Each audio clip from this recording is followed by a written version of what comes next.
សូមបងប្អូនជួយចុច Subscribe និងដាក់សញ្ញាកណ្ដឹងដើម្បីទទួលបានវីដេអូរឿងនិទានថ្មីៗអាយ៉ាជួយផងអ្នកណាក៏បានដែរនៅចិត្តនេះអូយស្អុយណាស់អាវរបស់ខ្ញុំតម្លៃ$1000ផងពោះចិត្តក្តីនាងនោះគឺរចនាណែលោកប្រុសអ្នកក្រុងមិនក៏ចងងួចទឹកភក់លេងចឹងលេចរចភក្តីឈរថ្មឹងទាំងខ្លួនប្រឡាក់ភក់ចំណែករចនាវិញលើកដៃច្រត់ចង្កេះសម្លឹងមើលទៅកូនជ្រូកធ្លាក់ធ្លុកពីក្បាលដល់ចុងជើងកែនៅឯផ្ទះខ្ញុំនៅភ្នំពេញញ៉ាំសិតតែសាច់មាន់ល្អជាងនេះផងអូយមើលទៅនៅបានទេម៉ាក់អើយជួយកូនផងសូមជូនរឿងវាសនាអ្នកស្រែជំនោអ្នកក្រុងនៅក្នុងវិឡាដ៏ស្កឹមស្កៃកណ្ដាលទីក្រុងភ្នំពេញសំឡេងតន្ត្រីបន្លឺឡើងយ៉ាងទ្រហឹងអើងកងភក្តីយុវជនវ័យ25ឆ្នាំជាកូនប្រុសតែមួយគត់របស់លោកអុកញ៉ាសុភ័ក្រកំពុងតែរៀបចំពិធីជប់លៀងយ៉ាងហឹកហាក់ជាមួយមិត្តភក្តិអ្នកមានមកលើកដាច់អាសម្លាញ់ថ្ងៃនេះយើងផឹកឲ្យអស់ដៃម្ដងលុយជារឿងតូចតាចសម្រាប់គ្នាទេវើយភក្តីស្រែកឡើងទាំងអាការៈស្រវឹងជោគជាំដៃបោះដុំប្រាក់$ទៅលើតុដូចជាក្រដាសឥតតម្លៃ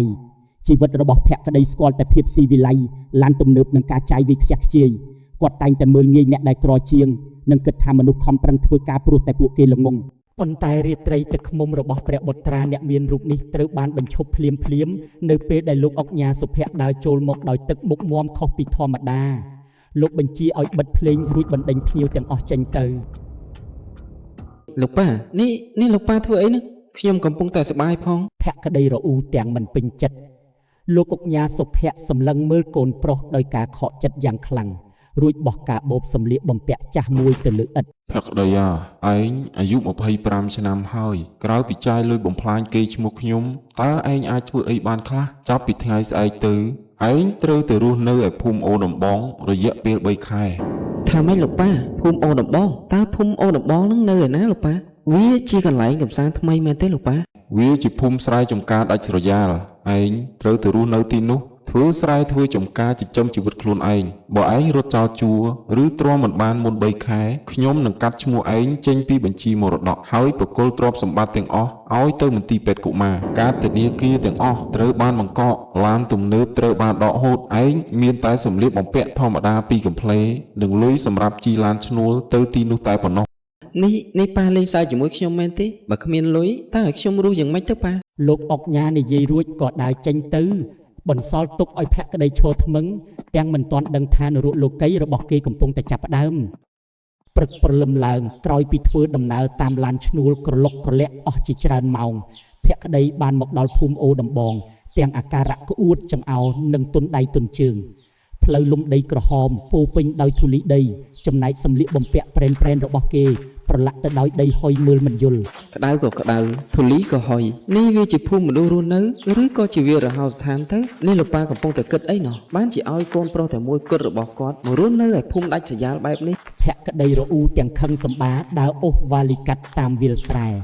ខណៈពេលកំពុងដើររអ៊ូភក្តីមិនបានប្រយ័ត្នក៏រអិលជើងដួលដាំដូងធ្លាក់ចូលទៅក្នុងប្រឡាយទឹកក្បែរផ្លូវលិចចូលទៅក្នុងភក់តាំងពីក្បាលដល់ចុងជើងអាយ៉ាជួយផងអ្នកណាក៏បានដែរនៅចិត្តនេះអូយស្អុយណាស់អាវរបស់ខ្ញុំតម្លៃ$1000ផងភក្តីស្រែកលូឡាដោយទាធ្លាក់ទឹករំពេចនោះមានសម្លេងសើចក្អាកក្អាយមួយបន្លឺឡើងពីលើច្រាំងភក្តីងើបមុខដែលប្រឡាក់សុទ្ធតែភ្លក់សម្លឹងទៅគឺជានារីម្នាក់ពាក់មួកស្លឹកចងក្រមាបើកបរត្រាក់ទ័រពណ៌ក្រហមមួយគ្រឿងនាងកំពុងតែសម្លឹងមើលមកគេទាំងហួសចិត្តនាងនោះគឺរចនាណែលោកប្រុសអ្នកក្រុងមិនក៏ចងងួចទឹកភក់លេងចឹងរចនានិយាយទាំងញញឹមចុងមាត់ភក្តីខឹងឡើងអួលណែនក្នុងទ្រូងនេះនាងជាអ្នកណាបានជាហ៊ានមើលងាយខ្ញុំបែបនេះដឹងទេថាខ្ញុំជាកូនអ្នកណារចនាគ្រូវិក្បាលរួចហុចដងចប់កាប់មកឲ្យខ្ញុំមិនខ្វល់ថាលោកជាកូនអ្នកណាទេតែបើលោកចង់ឡើងមកលើតោងចប់នេះមកភក្តីគ្មានជំរឿសក៏ចាប់ដងចប់ឡើងមកលើច្រាំងទាំងសើមជោគនិងធំក្លិនភក់ច្រងំគេសម្លឹងមើលរចនាដោយខ្សែភ្នែកគុំគួនចំណែករចនាវិញគ្រាន់តែក្រវីក្បាលហួសចិត្តរួចបើកត្រាក់ទ័រចេញទៅដោយមិនខ្វល់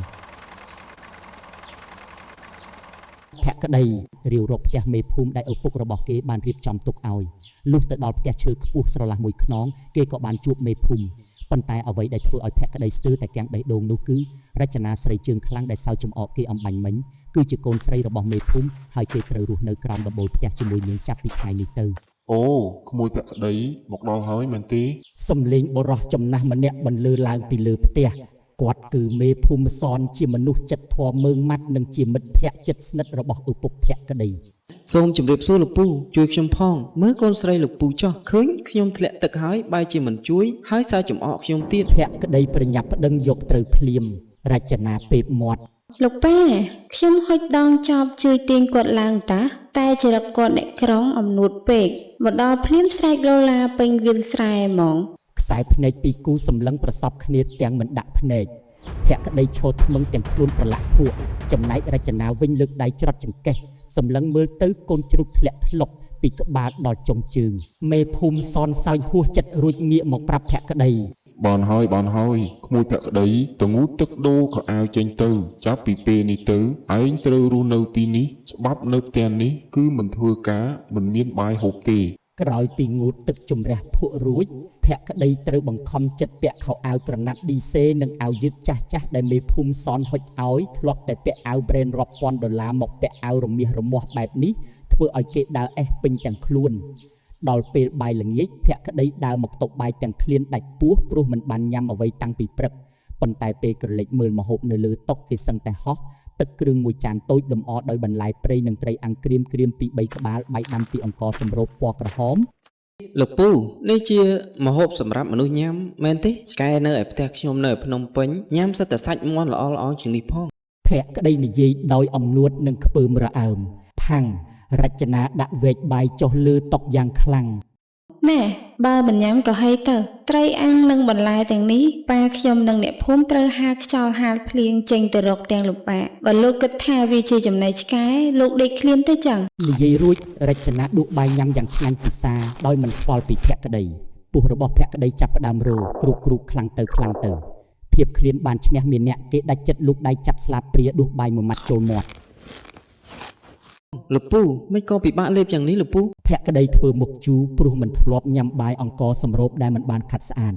ប៉ុន្តែដោយសារតែឃ្លានពេកគេក៏បង្ខំចិត្តលេបចូលទៅរួចក៏បន្តញ៉ាំទាល់តែអស់ពីចានទាំងមិនដឹងខ្លួនរចនាលួចមើលទៅភក្តីរួចលួចញញឹមម្នាក់ឯងរាត្រីដំបូងនៅជនបទពិតជាការធ្វើទរណកម្មសម្រាប់ភក្តីគ្មានម៉ាស៊ីនត្រជាក់គ្មានពូកទុនមានតែក្រែឈើមួយនិងមុងចាស់មួយសំឡេងមូសហារោវិញក្បែរត្រជាក់រួមទាំងសំឡេងកង្កែបយំពេញវាលស្រែធ្វើឲ្យគេប្រែខ្លួនចុះឡើងដេកមិនលក់ទាល់តែសោះ អូយលោកប៉ា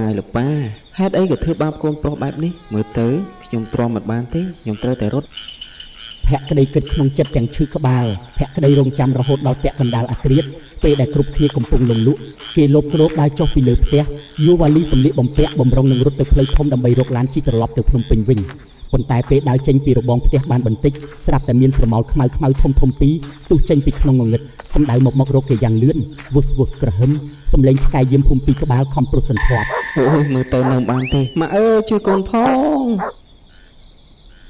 ភក្តីស្រែកចាចបោះវ៉ាលីចោលរួចរត់ត្រឡប់ក្រោយឡើងលើផ្ទះវិញលឿនជាងបាញ់ព្រួញឡើងទៅបិទទ្វារបន្ទប់ដេកញ័រទៅត្រឹកដូចកូនមាន់ត្រូវទឹកភ្លៀងពីក្រៅបង្អួចរចនាឈរចុចពិលសម្លឹងមើលទៅបន្ទប់របស់ភក្តីរួចសើចតិច ចង់រត់ចោលជួមែនទេមិនងាយស្រួលពេកទេដឹងលោកប្រុសអ្នកក្រុង ព្រឹកព្រលឹមម៉ោង 5 ទើបតែមានពន្លឺព្រះអាទិត្យប្រហៀមសំឡេងមាន់រងាវល្វីពេញភូមិភក្តីកំពុងតែលងលក់ក្នុងសបិនឃើញខ្លួនឯងកំពុងដើរលេងនៅបរទេសស្រាប់តែប៉ាំងសំឡេងគោះទ្វារបន្ទប់យ៉ាងខ្លាំងខុសចង្វាក់ធ្វើឲ្យគេភ្ញាក់ព្រឺតស្ទុះអង្គុយទាំងបើកភ្នែកមិនទាន់រួច អ្នកប្រុសភក្តីចាព្រះអាទិត្យចាំងចំកណ្ដាលក្បាលហើយងើបឡើងលោកប៉ារបស់ខ្ញុំឲ្យមកហៅលោកទៅចំការ សំឡេងរចនាស្រែកហៅពីខាងក្រៅភក្តីបើកទ្វារមុខទាំងមុខស្អុយ ទើបតែម៉ោង 5 សោះមេឃនៅងងឹតស្លុកចាំងចំកណ្ដាលក្បាលស្អីនៅឯភ្នំពេញម៉ោងស្មើនេះខ្ញុំនៅដេកនៅឡើយទេ រចនាសម្លឹងមើលភក្តីតាំងពីក្បាលដល់ចុងជើងរួចហុចមួកស្លឹកនិងចបកាប់មួយឲ្យ នៅទីនេះម៉ោង 5 គឺយឺតហើយបើលោកមិនទៅធ្វើការទេថ្ងៃត្រង់នេះកុំសង្ឃឹមថាបានបាយញ៉ាំអីសោះ និយាយរួចនាងក៏ដើរចុះពីលើផ្ទះបាត់ទៅ